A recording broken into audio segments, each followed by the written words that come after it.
నాకు ప్రతిపక్ష హోదా ఇస్తే గానీ నేను అసెంబ్లీకి రాను అంటూ జగన్మోహన్ రెడ్డి గారు చెప్పటాన్ని అసలు ఎలా చూడాలంటారు? ప్రజల తరపున పోరాడాలనుకునే వ్యక్తి అసెంబ్లీ వేదికని ఎంచుకుంటారు. అలాంటివి ఆ వేదికని జగన్మోహన్ రెడ్డి గారు ఎందుకు వదులుకుంటున్నారనుకోవాలంటారు? అందరికీ నమస్కారం. జగన్మోహన్ రెడ్డి గారు మాజీ ముఖ్యమంత్రి వర్యులు అసెంబ్లీ రావడానికి గజగజగా వణుకుతున్నారు. దేనికి వణుకుతున్నారా అంటే, మరి రాష్ట్ర ప్రజలు ఆయనకి 11 సీట్లు ఇచ్చారు. 11 సీట్లు ఇచ్చేటప్పటికి ఆయనకి మొహం చెల్లట్లా. అసెంబ్లీకి ఏమని వెళ్ళాలి నేను? మరి కేవలం 11 సీట్లు ఇచ్చారు. గతంలో 23 సీట్లు వచ్చిన చంద్రబాబు నాయుడు గారిని అనేక విధాలుగా అనేక రకాలుగా ఎగతాళి చేశాను. కాబట్టి ఇవాళ నేను 11 సీట్లతో అసెంబ్లీలో పోతే ఎలా ఆడుకుంటారు నన్ను? లేదా గత ప్రభుత్వంలో నేను చేసినటువంటి తప్పిదాలని ఎలా ఎత్తిపడుస్తారు? వాటికి సమాధానం చెప్పాలంటే నా దగ్గర అంత దమ్ముందా అని చెప్పేసి భయపడిపోయి జగన్మోహన్ రెడ్డి ఆయన అసెంబ్లీకి వెళ్తానికి భయపడిపోతారు. మరి అసెంబ్లీకి వస్తే ఇప్పుడు పాలకుల్ని ప్రశ్నించాలి.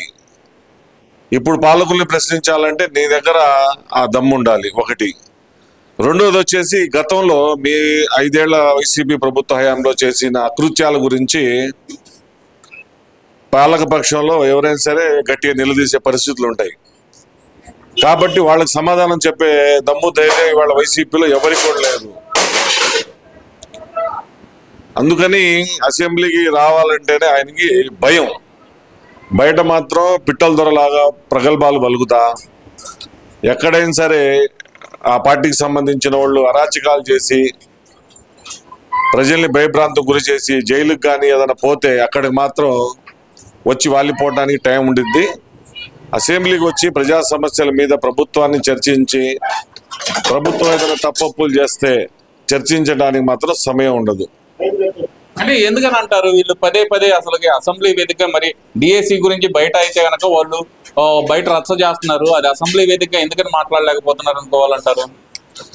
వాస్తవంగా మెగా డిఎస్సీలో ఎక్కడ కూడా అక్రమాలు జరగలేదు. అది ప్రజలందరికీ తెలుసు. ఎవరైతే ఆ మెగా డిఎస్సీలో ఎంట్రన్స్ వాళ్ళు పరీక్ష రాసి ఇదయ్యారు, ఉత్తీర్ణులు అయ్యారు, వాళ్ళందరికీ తెలుసు. ప్రభుత్వం అనేది ప్రతి విషయంలో పారదర్శకంగా పనిచేస్తుంది. ఇవాళ వీళ్ళు వచ్చేసి ఢిల్లీలో వాళ్ళు ఎవరో ఏదో చేశారని చెప్పేసి దాన్ని పట్టుకొని మెగా డిఎస్సీలో అక్రమాలు జరిగినాయి, దాంట్లో జరిగినాయి అని చెప్పేసి వీళ్ళేదో ప్రజల్ని మభ్యపెట్టి ఏదో చేయాలి అని చెప్పేసి ఆలోచనతో ఈ వైఎస్ఆర్ కాంగ్రెస్ పార్టీకి సంబంధించిన నాయకులు ఒక భ్రమ, ఒక లేని లోకాన్ని, ఒక లేని అబద్ధాన్ని నిజం చేసే ప్రయత్నంలో ఇలాంటి బోగస్ పనులు చేస్తుంటారు. ఆ బోగస్లో భాగమని డిఎస్సీలో అక్రమాలు జరిగినాయి అంటారు. మరి గత ప్రభుత్వం ఉన్నప్పుడు ఎన్నో అనేక రకమైనటువంటి అరాచకాలు చేశారు. మరి ఆనాటి ఎంట్రన్స్లో కూడా అనేక రకమైనటువంటి అరాచకాలు జరగడం జరిగింది. దాని మీద చర్చించడానికి ఒక్క నాయకుడు కూడా వైసీపీ నుంచి బయటికి రాడు. ఇవాళ వచ్చేసి ఒక 2-3 వచ్చేసి ఎక్కడెక్కడో దాంట్లో ఇది జరిగింది, దీంట్లో ఇది జరిగింది అని చెప్పేసి ప్రజల్ని మళ్ళీ ఒకసారి తప్పుదోవ పట్టించే విధంగా ప్రయత్నాలు చేస్తున్నారు తప్ప ఎక్కడ కూడా ఇప్పుడున్న రాష్ట్రంలో ప్రతి ఒక్క విషయంలో కూడా పారదర్శక లేని పరిపాలన ఏ విషయంలో ఉండదు. కాబట్టి ఈ వైఎస్ఆర్ కాంగ్రెస్ పార్టీ జగన్మోహన్ రెడ్డి గారు ఈ చేసే ప్రయత్నాలు ఏదో ఉన్నాయో అవి వాళ్ళకి ఉపయోగకరం కూడా ఎక్కడ ఉండదు. అంటే ఇక్కడ నారా లోకేష్ గారు రాజీనామా చేయాలి, డిఎస్సిలో అక్రమాలు జరిగింది, దాని మీద సిబిఐ విచారణ కావాలి అంటూ రోడ్డు మీద ర్యాలీలు చేస్తూ వీళ్ళు అసెంబ్లీకి మాత్రం మేము రాము, అసెంబ్లీలో అడగడానికి మేము అడగలేము అంటూ వాళ్ళు వెనక్కి తప్పుకున్నట్టే అనుకోవచ్చు కదా ఇదంతా. మరి అదే ఇప్పుడు రోడ్డు మీద అయితే వాళ్ళ రౌడీ బ్యాచ్ ఒక 10 మంది ఉంటారు, కాస్త వాళ్ళు ఫోటోలు తీసుకోవడానికి, లేకపోతే వాళ్ళు సాక్షి పేపర్లో బోగస్ ప్రచారం చేసుకోవడానికి, వాళ్ళ టీవీలో కానీ ఏదైనా సరే అవకాశం ఉంటుంది. అది బోగస్. అదే అసెంబ్లీలో అయితే ఏమైందంటే ఎదురు బెదురుగా పాలకపక్షం ప్రతిపక్షం ఉంటారు కాబట్టి అక్కడ ఏదన్నా వీళ్ళు పిచ్చి పనులు చేస్తే ఎమ్మటే పాలకపక్షం నిలదీస్తారు కాబట్టి అది లైవ్లో టీవీలో వచ్చేసి ప్రజలందరికీ తెలిసిపోయింది. వైసీపీ పార్టీకి సంబంధించిన ఎమ్మెల్యేలు ఏం క్వశ్చన్ చేశారు, అధికార పార్టీ సంబంధించిన మంత్రులు కానీ ఎమ్మెల్యేలు కానీ ఏ విధంగా సమాధానం చెప్పి తిప్పి కొట్టారనేది లైవ్లో ప్రజలందరూ తెలిసిపోయింది. కాబట్టి వీళ్ళ డొల్లాతనం బయటపడిపోయింది కాబట్టి అక్కడికి రారు. ఏదో రోడ్డు మీద వాళ్ళ పార్టీకి సంబంధించిన వాళ్ళు 50 మంది 100 మంది పోగైపోయి ఇష్టం వచ్చినట్టుగా వాళ్ళే ఉంటారు కాబట్టి, వాళ్ళ పార్టీకి సంబంధించిన మైకులే ఉంటాయి కాబట్టి, మీడియా కూడా ఉంటుంది కాబట్టి వాళ్ళు ఇష్టం వచ్చింది 4 మాటలు మాట్లాడుకుని వెళ్ళిపోతారు. దాన్ని ఎవరు కూడా ఆక్షేపించడానికి అవకాశం ఉండదు అక్కడ. తర్వాత ప్రజలు అర్థం చేసుకుంటారు వీళ్ళు ఏం మాట్లాడాలి ఏం చేశారనేది వాస్తవాలు ప్రజలు తెలుస్తాయి. కాబట్టి అందుకని వాళ్ళు అసెంబ్లీకి రారు. అసెంబ్లీకి వస్తే అక్కడ వీళ్ళు క్వశ్చన్ చేస్తారు, పాలకపక్ష వాళ్ళు సమాధానం ఇస్తారు. అది ప్రజలకు డైరెక్ట్ తెలిసిపోయింది.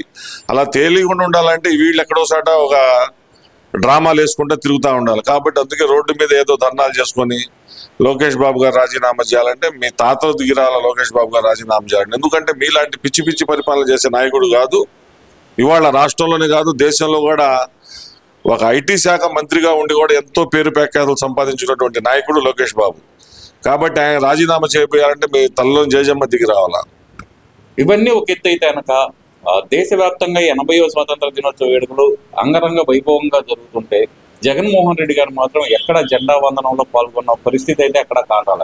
ఎందుకని కనపడలేదని పోవాలంటారు? భారతదేశంలో ఉన్నటువంటి ఎన్ని కోట్ల మంది ఉన్నారు లెక్క అయితే క్లియర్గా లేదు, కానీ అందరూ కూడా దేశ దీంట్లో ఆగస్టు 15 అంటే స్వాతంత్రం అంటే ప్రతి ఒక్కళ్ళు కూడా చేసినా చేయకపోయినా మన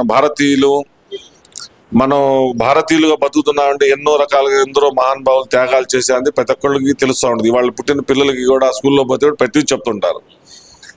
మరి ఒక రాష్ట్రానికి ఒక నియోజకవర్గానికి పార్లమెంట్ అధ్యక్షుడిగా ఎమ్మెల్యేగా ముఖ్యమంత్రిగా పనిచేసినటువంటి వ్యక్తి స్వాతంత్రం అంటే ఏంటో మరి ఆయనకి తెలియదా? తెలిసి కూడా మరి మా స్కూల్ కాదులే, అది మా బొట్టోళ్ళు చేసే పని కాదు, అది వాళ్ళ స్కూల్ వేరుంది కదా. గతంలో కూడా ఎమ్మెల్సీ ఎలక్షన్లో మా ఓటర్లు వచ్చి ఓటేస్తే మేము గెలిచేవాళ్ళు, మా ఓటర్ రాలేదని చెప్పి ఆ పార్టీకి సంబంధించిన సజ్జల రామకృష్ణారెడ్డి గారు చెప్పడం జరిగింది. అలాగే స్వాతంత్రం అనేది బడుగు బలైన వర్గాలు మేధావులు అందరూ కూడా వాళ్ళ చేతైన పరిస్థితుల్లో గౌరవవందనం జెండా వందనం చేసి దేశం ఒక మనం ఏదైతే వాళ్ళ ఒక నీడలో బతుకుతున్నామో దాన్ని గౌరవించి ప్రతి ఒక్కళ్ళు కూడా జెండా వందనం చేసుకునే పరిస్థితి దేశంలో ప్రతి ఒక్క చోట చూస్తాం. మరి ఒక రాష్ట్రాన్ని ముఖ్యమంత్రి చేసినటువంటి వ్యక్తి ఇవాళ ఎమ్మెల్యేగా ఉన్నటువంటి వ్యక్తి కేవలం మరి ఆగస్టు 15 జెండా వందనం చేయటం లేదంటే ఆయనకి ఉన్న మైండ్ ఆ సైకాలజికల్ ఎలా ఉందో ప్రజలు అర్థం చేసుకోవాలి. ముందు ఒక రాష్ట్రానికి ముఖ్యమంత్రిగా చేసి 151 ఎమ్మెల్యేలతోటి ముఖ్యమంత్రిగా చేసినటువంటి ఈ గొప్ప మేధావి ఈ వ్యక్తి ఆగస్టు 15 వస్తే ఎందరో వేల మంది మహానుభావులు ప్రాణత్యాగం చేసి తమ రక్తాన్ని చిందించి తెచ్చిన స్వాతంత్ర్యం వాళ్ళు అనుభవిస్తూ ఆ స్వాతంత్ర ఫలాలతోటి నీబోటోడు కూడా దాదాపుగా ఎన్నో కేసులు ఉన్న వ్యక్తి కూడా మరి ముఖ్యమంత్రిని నువ్వు కూడా ఎలగబెట్టావంటే ఆ స్వాతంత్రంలో భాగమే. మరి నువ్వు దాన్ని కూడా కీర్తించలేని పరిస్థితిలో ఉన్నావు. నీ బోటి మహానుభావులు ఈ దేశంలో ఈ రాష్ట్రంలో ఉండటం శుద్ధ దండగా. అంటే ఆయన మాత్రం చెప్తుంది ఏంటంటే కనుక వైసీపీ నాయకులు